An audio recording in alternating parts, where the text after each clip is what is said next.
Okay, we have come to the part of the evening where we are going to honor our Hall of Fame inductees. This is a very prestigious honor, obviously.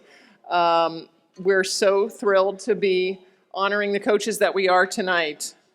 Our first inductee, and the way we're going to do this is we have a short video introduction first, and then we will call up the person who the inductee has chosen to introduce them, and then we will hear from the inductee themselves.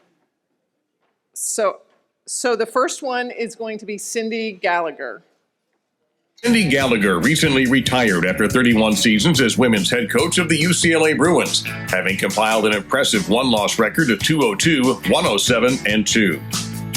Gallagher is coaching DC Trident in the International Swim League, and she has also coached Olympians, NCAA and USA national champions, and national team members including Annette Salmeen and Kim Vandenberg.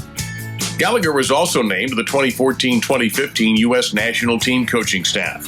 And in 9 of her 31 years at the helm of UCLA women's swimming, her Bruins finished among the nation's top 10 teams and made 15 top 15 appearances. Cyndi Gallagher also coached over 90 All-Americans who earned more than 200 All-American honors. A 1983 UCLA graduate, Gallagher held several Bruins records in the pool and also represented the United States in the World University Games, winning bronze in the 800 meters. The American Swimming Coaches Association is proud to welcome Cyndi Gallagher to the American Swimming Coaches Association Hall of Fame. And to introduce Coach Gallagher, we have one of her All-Americans herself, Miss Megan Oesting. Thank you, and it's an honor to be up here to introduce Cyndi. I know there's not a lot of people here, so I hope it's recorded and sent back. Cyndi, I'm happy to be here today and sing your praises. So I first met Cyndi because she was on the record board at my high school. She grew up in the same town that I grew up in, so I saw her name before I ever knew who she was. When I was aware and I became a freshman in high school and started trying to chase her records, that's when she was taking on the head coaching position at UCLA. And she was a trailblazer. She was, I think, 25 years old and had been the assistant for a year or two. And so for her to take that on and step out into something very daring with not a lot of external support was something that I always admired. She came to my house on a recruiting trip, and she sat in the living room and she was telling me all about UCLA. And the only thing I really remember was that she had guts. She had courage to sit there and say, I can do this. And I remember her saying, I can do this. And I'm not sure I had heard that kind of confidence from a female voice in the sport of swimming prior to her saying that. I went to UCLA because it's an amazing school, but also because I wanted to model her. I wanted to see her. I wanted to be a part of what she was doing. She took on what I think is the hardest age group to coach, which is college. I think there's a heck of a lot going on there. And it's not for the faint of heart to take women from 18 to 22. And she did it with grace, and she did it with poise, and she did it being not a whole lot older than that age group. She kept those boundaries. And as she developed herself, she kept learning. She encouraged us to be strong women and showed us what that meant to be a strong woman and a leader in a, at the time, male-dominated sport. There were very few role models for us as we were growing up in the sport of swimming.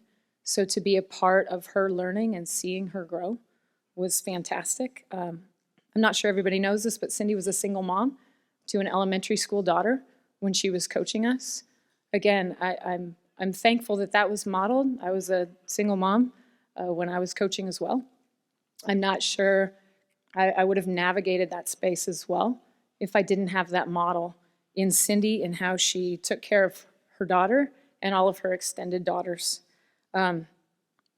She modeled grit, she modeled empathy, and she modeled both drive and work ethic. I'm not sure a lot of men understand what it's like to be in that space and to balance the masculine and feminine sides of coaching, coming into that space as a woman. And it's one of the things that I admire Cyndi for. She kept learning. We reconnected a few years ago. And as we got to know each other again on adult and peer terms, I was astounded at how much she continued to learn and became a model for lifelong learning and always becoming better and becoming better for the women that she worked with. Cyndi, I want to thank you for stepping into uncharted territory. I want to thank you for showing us who we could become and what we could achieve in coaching. I want to thank you for doing that for us when no one did it for you. So many women are leading their best lives today because you chose to light the way. It's an absolute honor to welcome you into the ASCA Hall of Fame. You have earned it. Thank you. Hello from my hotel room in Naples, Italy, where I have been for the last 3 weeks. I'm sorry I cannot be with you tonight, but a prior engagement with the International Swim League keeps me in Italy. I'm honored and humbled by this huge honor to be inducted into ASCA's Hall of Fame. I would like to thank the board of ASCA and also Bill Wadley, who nominated me for this honor. If it was not for Bill's encouragement and support, I would not have sent in my resume and not have been considered. So thank you, ASCA, and thank you, Bill. Rest in peace. I would also like to thank the 7 women that have preceded me in the Hall of Fame. It is an honor to stand alongside of you. Mary Freeman, Kelly Spitzer, Penny Taylor, Terry McKeever, Jill Sturkle, Kathy McKee, Maureen Sheehan, and my mentor, Jean Freeman. I would also like to congratulate the other inductees in the class of 2021, Charlie Kennedy and Ray Luz. Charlie, you are the mainstay of club swimming. You have impacted so many swimmers over the years. The fact that you are coaching back at Suburban Seahawks, the club where you swam, is giving back at the highest level and is awesome. And Ray, although we have never coached on the same team, DC Trident, the ISL's team, we have 5 IU swimmers, and I can tell you firsthand, they are all impressive people. They are hardworking, highly motivated, committed, and team-oriented. And that says a lot about you and your leadership. One of my favorite quotes is from Sandra Day O'Connor. She says, "We don't accomplish anything in this world alone. This Hall of Fame honor is not just mine, it was a team effort. I want to thank the woman that took a chance on me and made my journey at UCLA possible, Dr. Judith Holland. I was not the obvious choice, being 28 years old with a 1-year-old, and I had only had 5 years as an assistant coach, but she had faith in me and it ended up okay. I also want to thank my club swim coach, Jack Ridley, for giving me the love and passion for swimming. And Tom John, who was the head coach at UCLA when I was his assistant, for passing the program off to me so graciously. And also to Ron Ballatori, the men's coach at UCLA before they dropped the program. Honestly, I think Sticks taught me more of what not to do, but I appreciated so much of his love of competition, his craziness, and his loyalty to UCLA. His handwritten notes of support to me throughout my career made a lasting impression on me. R.I.P. Sticks. And to the many assistants I had throughout my career, I learned something from each of you. We were in the trenches together, we celebrated together, and I am so proud of where you all landed. And to the amazing swimmers I have had the honor of coaching for the last 31 years at UCLA, you made it fun, you inspired me, you challenged me. You made coaching never feel like a job. I would do it all over again in a heartbeat if I had all of you on my team. And I wouldn't be here if it wasn't for the support of my family, my parents who gave me my determination and drive, my sister who kept me balanced, and my husband for reminding me to have faith. And to my daughter for never complaining about my coaching schedule and lifestyle, and reminding me every day when I came back home what is most important. Thank you, and I love you.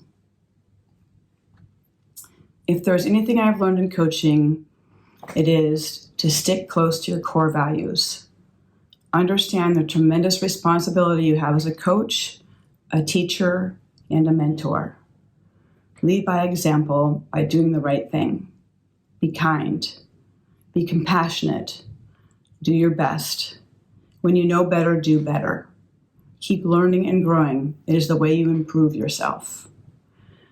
I attended the ASCA World Clinic most years. It's a great place to learn. I was inspired by the speakers and the conversations that took place with the other coaches at the bar at night. I enjoyed being a student of the sport, and I miss it. I started coaching in college, and there were few women coaches. I left coaching in college, and there are few women head coaches. This is discouraging, to say the least, and the only way I believe it will change is if women put themselves out there, apply for the jobs, believe in yourself. You don't have to know everything to apply and do the job. Every good coach continues to learn on the job. If I can do it, so can you. Ask questions, find a mentor, be a mentor, be kind to one another. Our job is to make better people, ready to conquer the world when they walk out the door. It is up to all of us, coaches, to do that, not just some of us. We do it better when we do it together. Thank you, and ciao.